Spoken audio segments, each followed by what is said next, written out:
रमजान का महीना इस्लाम में एक खास अहमियत रखता है। यह सिर्फ रोजे रखने का महीना नहीं, बल्कि खुद को अल्लाह के करीब लाने, सब्र और खुद एहतसाबी का वक्त होता है। इस मुकद्दस महीने में मुसलमान सुबह से लेकर मगरिब तक रोजा रखते हैं, नमाज अदा करते हैं, कुरान की तिलावत करते हैं और अपनी जिंदगी को नेक रास्ते पर डालने की कोशिश करते हैं। मगर रोजे का मतलब सिर्फ भूखा प्यासा रहना नहीं, बल्कि अपने अखलाकम, नियत और अमल को भी पाक और साफ बनाना है। सुबह सहरी से दिन की शुरुआत होती है। सहरी सिर्फ खाने पीने का अमल नहीं, बल्कि एक नेक नियत के साथ रोजा रखने का इरादा करने का वक्त होता है। यह एक बरकत भरी सुन्नत है, जिसे नबी ए पाक सल्लल्लाहु अलैहि वसल्लम ने भी अपनाने की तालीम दी है। सहरी के बाद फज्र की नमाज अदा करना और फिर दिन भर रोजे की हालत में अपने जज्बात और नफ्स पर काबू रखना ही असल इबादत है। रोजे में सबसे अहम चीज सब्र है। चाहे गर्मी हो या सर्दी, चाहे जिस्मानी कमजोरी महसूस हो या किसी भी किस्म का गुस्सा आए, रोजेदार को अपने आप को हर हाल में काबू में रखना होता है। गईबत, झूठ, बुरा गुमान और गलत अमल से बचना रोजे का असल मकसद है। सिर्फ खाना पीना छोड़ने का नाम रोजा नहीं, बल्कि अपनी जबान, आंखें, कान और पूरे जिस्म को गुनाहों से रोकना भी इसका एक हिस्सा है। रमजान इबादत और तिलावत का महीना है। मुसलमान इस महीने में कुरान शरीफ की तिलावत ज्यादा से ज्यादा करते हैं, ताकि अल्लाह के कलाम को समझ सकें और उस पर अमल कर सकें। तरावीह की नमाज इस महीने की एक खास इबादत है, जिसमें इमाम पूरे कुरान की तिलावत करते हैं और मुसलमान इसे सुनकर अपनी रूहानी कव्वत को बढ़ाते हैं। इफ्तार का वक्त सबके लिए एक इंतजार भरा लम्हा होता है। जब सूरज गुरूब होता है और अजान की सदा गूंजती है, तो रोजेदार इफ्तार करता है। खजूर से रोजा खोलना सुन्नत है और इससे पहले अल्लाह से दुआ मांगना भी एक पसंदीदा अमल है। इस वक्त की दुआ कबूल होती है, इसलिए रोजेदार को अपने लिए, अपने घर वालों के लिए और पूरी उम्मत के लिए दुआ करनी चाहिए। रमजान का असल मकसद सिर्फ इबादत और रोजे तक महदूद नहीं, बल्कि यह गरीबों और जरूरतमंदों की मदद का भी महीना है।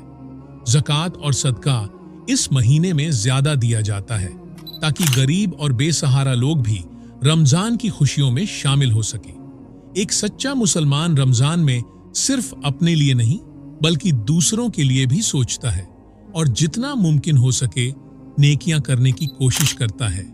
इस पूरे महीने में जिस्म और रूह की पाकीज़गी पर तवज्जो देना सबसे अहम है। बुरी आदतों को छोड़ने और अच्छी आदतों को अपनाने का यह सबसे अच्छा वक्त है। अगर कोई सच्चे दिल से रमजान को गुजारे, तो वह अपनी जिंदगी को सही रास्ते पर डाल सकता है और अपनी रूहानी हालत को बेहतर बना सकता है। रमजान का आखिरी अशरा सबसे ज्यादा अहमियत रखता है।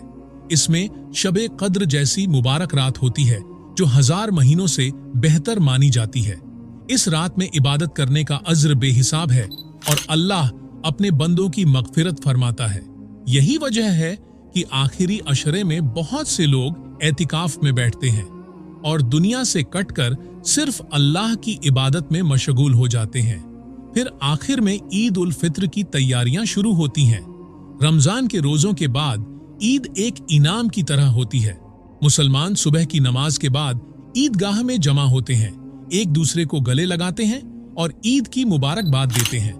मगर ईद से पहले सदका ए फित्र अदा करना हर मुसलमान पर लाजमी होता है, ताकि हर गरीब और बेसहारा भी इस खुशी में शरीक हो सके। रमजान सिर्फ एक महीने की इबादत का नाम नहीं, बल्कि पूरे साल के लिए अपनी आदतों को बदलने और नेक रास्ते पर चलने का एक तरबियती कोर्स है। अगर कोई इंसान इस महीने में अपनी बुरी आदतों को छोड़कर अल्लाह के करीब आ जाता है, तो यह रमजान की सबसे बड़ी कामयाबी होगी। रमजान का महीना आते ही एक अलग तरह की रूहानी फिजा बन जाती है। मस्जिदों में रौनक बढ़ जाती है, लोगों की दिनचर्या बदल जाती है और हर कोई अपनी इबादतों को बढ़ाने में लग जाता है। मगर रमजान सिर्फ बाहरी तौर पर बदलाव का नाम नहीं, बल्कि यह एक अंदरूनी सफर भी है, जो इंसान को खुद से, अपनी नीयत से, अपने अखलाकन से और अल्लाह से जोड़ने का मौका देता है। रोजे की शुरुआत सहरी से होती है। यह वो लम्हा होता है जब रात के सन्नाटे में घरों में हलचल शुरू हो जाती है। नींद से भारी आंखें, ठंडी हवा और हल्की नींद में भी ये एहसास कि सहरी करनी है, यह सब मिलकर एक अजीब सी कैफियत पैदा कर देते हैं। घर में माँ या कोई बड़ा सहरी के लिए उठाता है, किचन में चूल्हा जलता है, गर्मा गर्म पराठों की खुशबू फैलती है और कोई जल्दी जल्दी खजूर और पानी का इंतजाम करता है। यह वो लम्हा होता है जब खाने से ज्यादा इस बात की फिक्र होती है कि रोजा सही नीयत से रखा जाए ताकि अल्लाह की रहमत हासिल हो सके। सहरी के बाद फज्र की अजान होती है। मस्जिदों से अजान की आवाज गूंजती है और एक सुकून भरा एहसास दिल में उतर जाता है।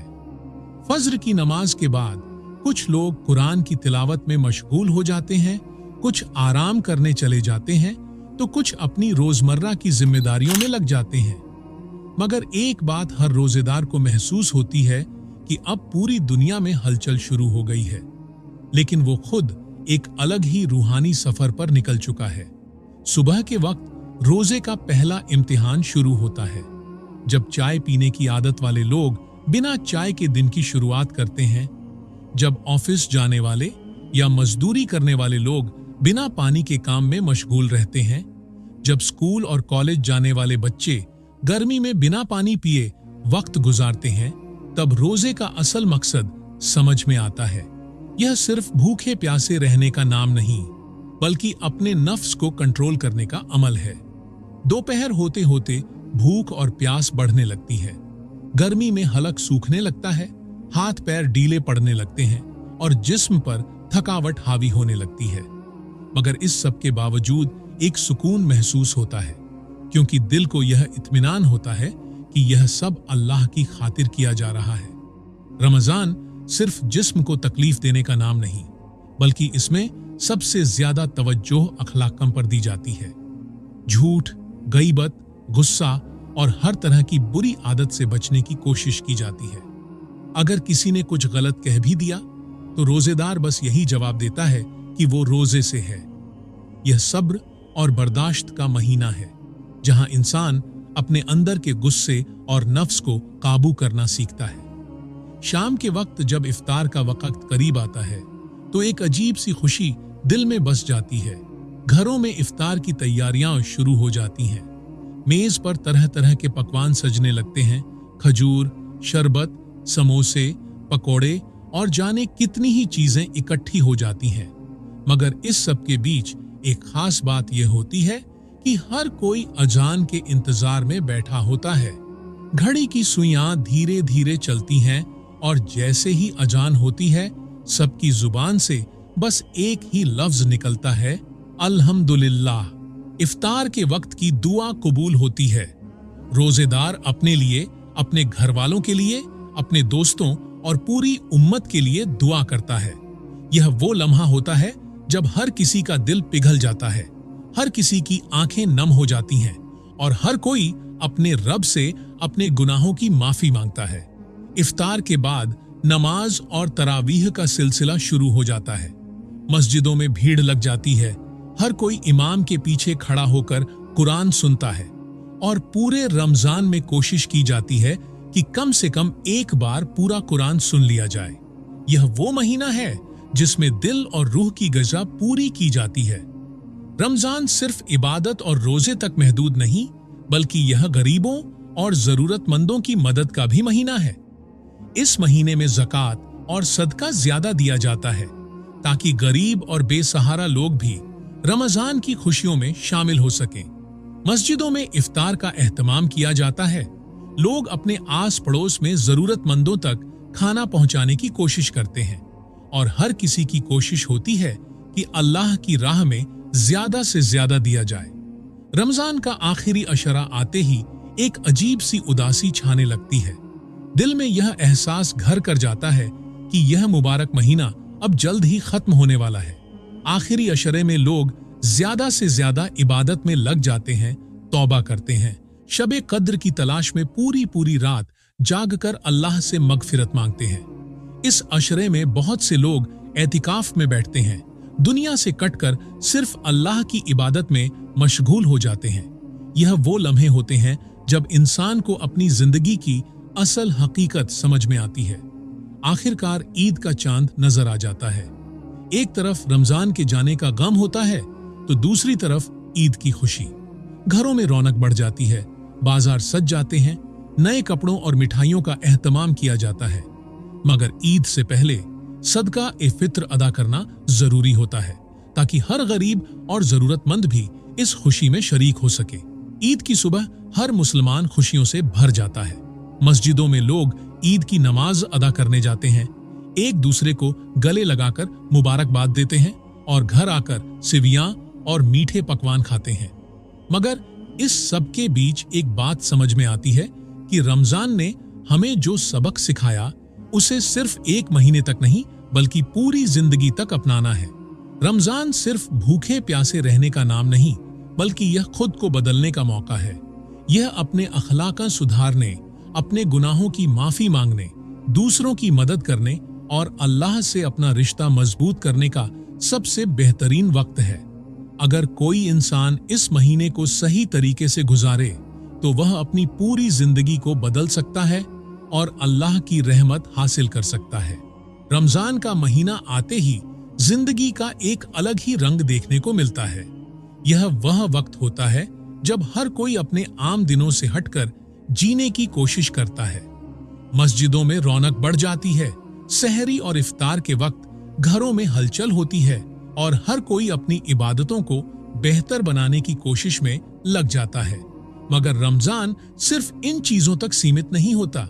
यह वह महीना है जिसमें इंसान अपने नफ्स को काबू करना सीखता है, अपने अंदर झांक कर देखता है और अपनी कमियों को सुधारने की कोशिश करता है। रोजे की शुरुआत सहरी से होती है। आधी रात के बाद घरों में हलचल शुरू हो जाती है। लोग अलार्म लगाकर उठते हैं, कोई जगाने आता है तो कोई नींद में ही खाने की मेज तक पहुंचता है। ठंडी हवा के बीच गर्मा गर्म चाय, पराठे और खजूर का स्वाद कुछ अलग ही एहसास देता है। मगर यह सिर्फ खाने का वक्त नहीं बल्कि एक नियत का वक्त होता है। हर रोजेदार यह तय करता है कि वह पूरे दिन अल्लाह के हुक्म पर अमल करेगा, भूखा प्यासा रहेगा मगर सब्र करेगा। सहरी के बाद फज्र की अजान सुनाई देती है। मस्जिदों में नमाज पढ़ने वालों की तादाद बढ़ जाती है। हर किसी के चेहरे पर एक अलग ही सुकून नजर आता है। नमाज के बाद कुछ लोग तिलावत में लग जाते हैं तो कुछ आराम करने चले जाते हैं। लेकिन रमजान के दिनों में सुबह की रोशनी भी कुछ अलग लगती है। यह सिर्फ सूरज का उगना नहीं बल्कि नए इरादों और एक नई ताजगी का एहसास होता है। सुबह का वक्त आते ही रोजेदार अपने अपने कामों में लग जाते हैं, मगर फर्क इतना होता है कि आज उनके हाथ में चाय का कप नहीं होता, नाश्ते की प्लेट नहीं होती। ऑफिस, दुकान, स्कूल, कॉलेज या घर, हर जगह लोग अपने आम दिनों की तरह काम कर रहे होते हैं, मगर यह एहसास साथ होता है कि आज कुछ अलग है। यह एक इम्तिहान का वक्त है जहां सिर्फ भूख और प्यास ही नहीं बल्कि गुस्से, बेसब्री और बुरी आदतों से भी बचना होता है। दोपहर होते होते सूरज की तपिश तेज होने लगती है। गर्मी में हलक सूखने लगता है, सिर में हल्का दर्द होने लगता है और जिस्म थकावट महसूस करने लगता है। मगर रोजेदार के दिल में यह तसल्ली होती है कि यह सब अल्लाह की खातिर हो रहा है। यह कोई जबरदस्ती का भूखा प्यासा रहना नहीं बल्कि अपने नफ्स पर काबू पाने की कोशिश है। यही वह वक्त होता है जब रोजे की असली अहमियत समझ में आती है। शाम का वक्त करीब आते ही इफ्तार की तैयारियां शुरू हो जाती हैं। खजूर, शरबत, फल, पकौड़े, हर घर में कुछ न कुछ बन रहा होता है। मगर इस सब के बीच एक चीज सबसे अहम होती है, इफ्तार से पहले की दुआ। यह वह लम्हा होता है जब हर रोजेदार अपने रब से अपनी दुआएं मांगता है। कुछ आंखें नम होती हैं, कुछ हाथ दुआ में उठे होते हैं और कुछ दिलों में उम्मीद जागती है कि उनकी दुआ कबूल होगी। अजन होते ही सबका हाथ खजूर की तरफ बढ़ता है। पहला निवाला मुंह में जाते ही दिल से एक ही लफ्ज निकलता है, अल्हम्दुलिल्लाह। पानी का घूंट हलक से उतरते ही एक अजीब सी राहत महसूस होती है। पूरे दिन की भूख प्यास खत्म हो जाती है। मगर इसके साथ ही यह एहसास भी होता है कि कितने ही लोग ऐसे हैं जो हर रोज इसी तरह भूखे प्यासे सो जाते हैं। इफ्तार के बाद नमाज और तरावीह का वक्त होता है। मस्जिदों में भीड़ लग जाती है। हर कोई इमाम के पीछे खड़ा होकर कुरान सुनता है। कुछ लोग थकान के बावजूद पूरे रमजान की तरावीह पूरी करने की कोशिश करते हैं, तो कुछ सिर्फ सुनने के लिए आते हैं। मगर यह वह वक्त होता है जब दिल और रूह को एक नई ताजगी महसूस होती है। रमजान सिर्फ इबादतों तक सीमित नहीं, बल्कि यह एक ऐसा वक्त होता है जब इंसान को अपने गरीब भाइयों की मदद करने का भी मौका मिलता है। लोग ज़कात निकालते हैं, गरीबों को खाना खिलाते हैं और कोशिश करते हैं कि उनकी वजह से किसी जरूरतमंद की तकलीफ कम हो सके। यह सब सिर्फ इसलिए किया जाता है ताकि इंसानियत का भला हो और अल्लाह की रहमत हासिल की जा सके। जैसे जैसे रमजान का आखिरी अशरा करीब आता है, वैसे वैसे लोगों की इबादतों में और इजाफा हो जाता है। शबे कद्र की तलाश में पूरी पूरी रात जागकर इबादत की जाती है। इस अशरे में बहुत से लोग एतिकाफ में बैठते हैं, दुनिया से कटकर सिर्फ अल्लाह की इबादत में मशगूल हो जाते हैं। यह वह लम्हे होते हैं जब इंसान अपने रब से अपने गुनाहों की माफी मांगता है और तौबा करता है। फिर एक दिन चांद नजर आ जाता है। रमजान के खत्म होने का गम और ईद की खुशी एक साथ महसूस होती है। घरों में सफाई होती है, नए कपड़े निकाले जाते हैं और बाजारों में रौनक बढ़ जाती है। मगर ईद से पहले सदका ए फित्र अदा करना जरूरी होता है, ताकि हर गरीब और जरूरतमंद भी इस खुशी में शामिल हो सके। ईद की सुबह एक अलग ही माहौल होता है। मस्जिदों में नमाज पढ़ने के लिए लोग जाते हैं, एक दूसरे से गले मिलते हैं और ईद की मुबारकबाद देते हैं। घरों में मीठे पकवान बनाए जाते हैं, मेहमानों का आना जाना लगा रहता है और हर कोई खुश नजर आता है। मगर इस सब के बीच एक एहसास रहता है कि रमजान का महीना जो सिखा कर गया है, उसे पूरी जिंदगी तक अपनाना है। रमजान सिर्फ एक महीना नहीं, बल्कि यह इंसान को खुद से जोड़ने और अपनी रूह को पाक करने का वक्त होता है। यह हमें सिखाता है कि सब्र क्या होता है, दूसरों की भूख प्यास का एहसास कैसे किया जाता है और खुद को कैसे अल्लाह के करीब लाया जाता है। अगर कोई इस महीने को सही तरीके से गुजारे तो उसकी पूरी जिंदगी बदल सकती है।